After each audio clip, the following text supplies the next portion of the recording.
And the sun drips down, Betty, having behind the front of your dress all shadowy lined. And the throbbing engine runs in time to your beating heart. And the sun drips down, Betty, having behind the front of your dress all shadowy lined. And the throbbing engine runs in time to your beating heart.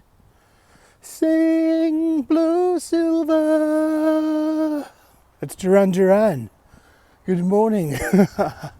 Welcome to Live and Learn, the Morning Gratitude Show.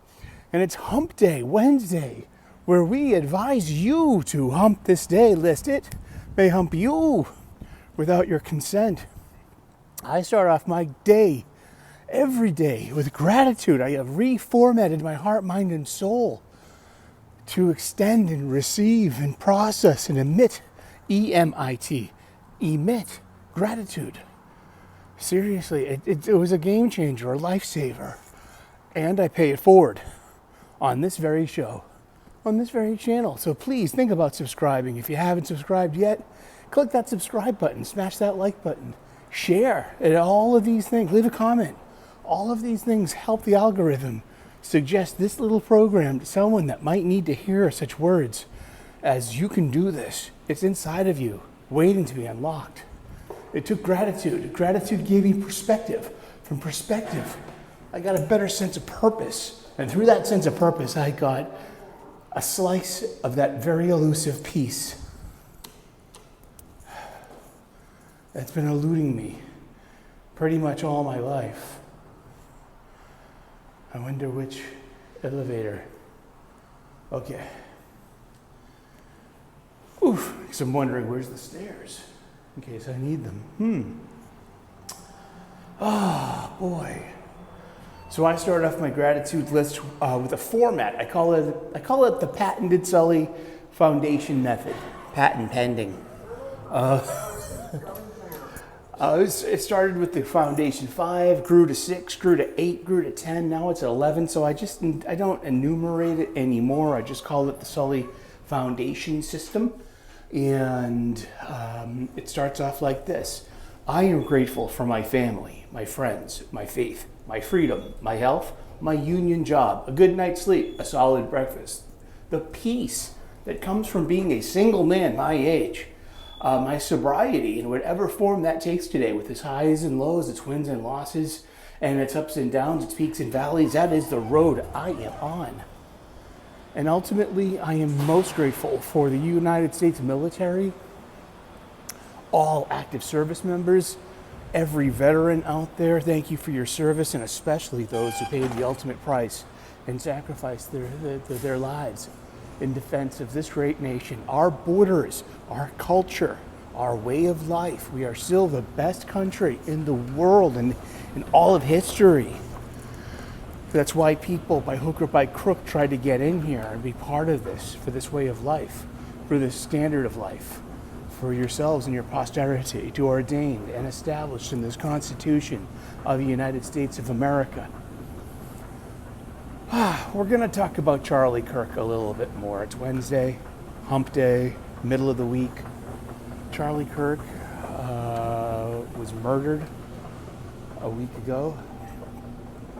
And it's been very divisive in culture. But I gotta say that one side of the aisle, when this stuff happens, sets things on fire, destroys things. And the other side of that aisle, what are they doing? They're holding candles instead of using those candles to light things on fire, they're praying. And they're mourning together. And people are showing up en masse and being rather peaceful. Not mostly peaceful protests as advertised. They're rather peaceful. It's such an interesting dichotomy, the behaviors of the two sides of the aisle. I consider myself a centrist. Now, someone on the left would consider me far right. Well, because y'all move the goalposts a couple of feet every day to some absurdity. The people on the right don't, they're more like, he's in the center. So that's that, huh? And But I want to talk about gun violence and guns just for a minute. I mean, one thing you don't do is you don't show even a toy gun or an animated gun during a live stream on YouTube. This is pre-recorded, so I wouldn't fall under that category. But I'm not packing. I'm not heavy. I don't have a holster. I don't have a carry license. I don't have a gun license. I've never even fired a gun in my life. I have my own history, my own literal trauma. A lot of my PTSD, my post-traumatic stress disorder, that was diagnosed by a doctor in 2020. Like my middle trauma, my greatest middle trauma was witnessing actual gun violence. Now, when I was a small baby from the years of 0 to about 4 years old, my initial trauma was watching my father abuse my mother physically, mentally, emotionally, and mostly other ways too. If you can let your imagination open up some kind of view to, an abusive teenager beating his teenage wife and their baby in the corner of the room. We only had a 1-bedroom flat in the projects. I saw everything. And then my middle trauma was when I was 15 years old. I witnessed a double homicide with gun violence. It was ultimately, what we found out the next day, over money. It was a family squabble. I heard from outside firecrackers. Pop, pop, pop. Pop, pop, pop. Pop, pop, pop. And I was at my aunt's house, doing homework, getting help with my studies. And I ran to the window from her 3rd floor in the quintessential Dorchester triple-decker here in Boston, Massachusetts. And there was a man in a duster in the middle of the street, one of those full-length duster coats, holding what appeared to be an Uzi, because I knew my guns. I was a child of the 80s, G.I. Joe. I knew all, and Rambo, and all the movies, all the action movies. So every child my age knew all the NATO and Warsaw Pact small arms. You could tell the difference between a MAC-10 and an Uzi from 200 yards. And I could see it plain as day. And there was a woman on her doorstep. Now this guy was in the middle of the street. There was a woman in the middle of the door at her doorstep and holding a small infant like this, and her other hand was out like this, and they weren't from this country. They were, they were from another place, and you don't have to have a translator to figure out what she was screaming. No, please stop. And he kept firing. Pop, pop, pop, pop, pop, pop. Apparently, he had Mickey Moused his firearm with a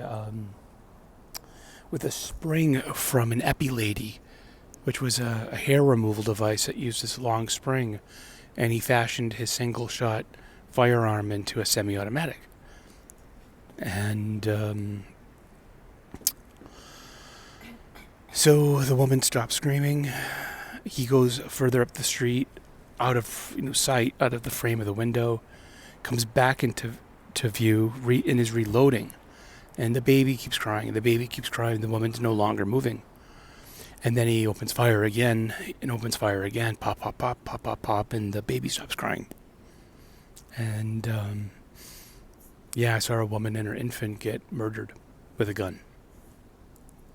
And as an American, too, I still kind of believe in the Second Amendment, because an unarmed populace ends up being overrun by tyrannical governments. That's what history has proven. I'm a history buff. And also, you leave all the guns out there for the bad guys that are already existing, and what are the good guys going to do? What are the typical people going to do in the face of that? So it's a quandary. It's a real interesting issue. I mean, what to do. But I also have empathy, and I think about the people that were at the that Utah University last week. All those thousands of people, and Charlie Kirk's little girl that saw her dad get murdered in front of her. Yeah. And I don't have an answer. Good morning. How are you? I like to walk now. It gives a little bit of exercise. I'm on a diet. Good to see you. Oh, that's my friend from the bus. She's 81 years old. She goes to work every day. God bless her. She's an immigrant. You know, she's from another place. Just like that lady and her baby that got murdered. You know. And you know, that I saw. So yeah, I mean, gun violence is for real. Gun violence happens. It is a very American occurrence. And I don't have an answer for that. All I have are more questions, as I like to say. But for real, I mean, and it's been a week since Charlie Kirk got murdered with a gun. And you have all these internet weirdos saying he got what he deserved because he extolled 2A, the Second Amendment, that he asked for it. Oh, live by the gun, die by the gun. Live by the sword, die by the sword. I mean, I don't think I agree with that. I don't think that's not a good argument. That's a false logic. I'm pretty sure if I give me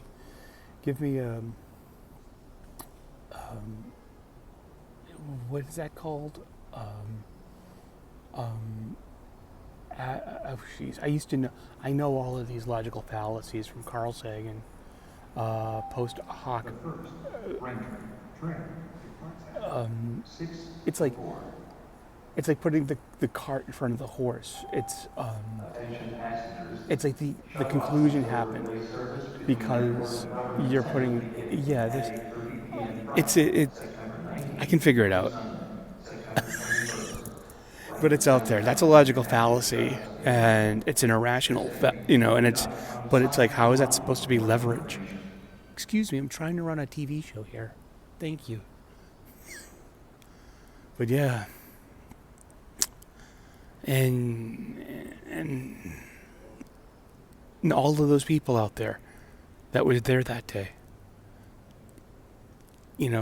hopefully they can get some therapy if they need it. I mean, you legitimately saw a murder in front of your eyes. Yeah. And that happens to people. And when that happens to people, you might need help. And don't be afraid to ask for help. And if you're struggling with this, don't be afraid to ask your doctor for a referral and talk to somebody. A professional. And also, you might, with the way that therapy goes these days, a lot of therapists really are left-leaning, so you have to worry about, your therapist's ideology when they're treating you. Wow. I mean, so many, nurses and doctors in being on social media celebrating this young man's death. And aren't you supposed to, what about your Hippocratic oath? Aren't you supposed to, do no harm? Aren't you supposed to, save people equally? Does this mean that your bias is going to prevent you from, doing your job if you find out that your patient is on the other side of the aisle? That's so scary. That's weird. Wow. I don't know. I don't have answers.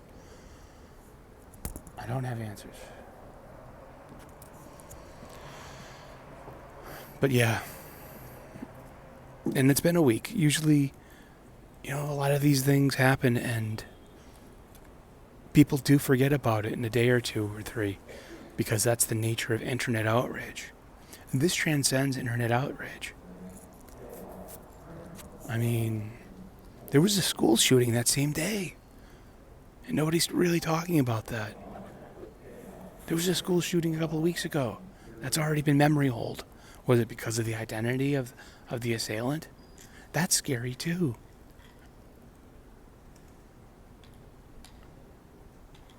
I mean, I say we live in strange times, but you can say that about any time in history from anyone's individual perspective. But if you need help, if you're struggling with this, don't be afraid to talk to someone. You can reach out, talk to your general practitioner doctor if you have one. Ask for a referral inside of your network. There's nothing worse than seeking help and then being rejected because, well, you're not in my network. That's literally happened to me. I know it wasn't my therapist's fault, but it really kind of ruined me on therapy. But also I kind of grew out of that too in a way. I mean, it's there for me if I need it.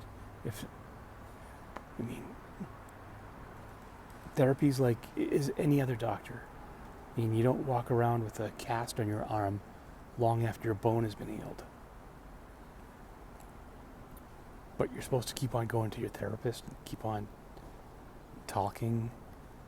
I had a really good experience with a therapist maybe about 15 years ago, and I really needed one the most. Sorry. And what I discovered was about 90% of what was coming out of my mouth was pure bullshit. And that 10% of that, but the 10% of that was real, and it was real pain. And she really helped me figure some stuff out. And a lot of that was asking me, like, why do you feel like such an exposed nerve? Why does everything kind of, why are you having this reaction? So I did get an amazing amount of resilience from that experience, from talk therapy, and having coupled with a psychopharmacologist who gave me a pretty good antidepressant, and I got around my sleep habits. I got a better grasp on my sobriety. It was, so I'm not dissing therapy. But I am saying you gotta be a little wary. You gotta watch out for ideology. You gotta you gotta be what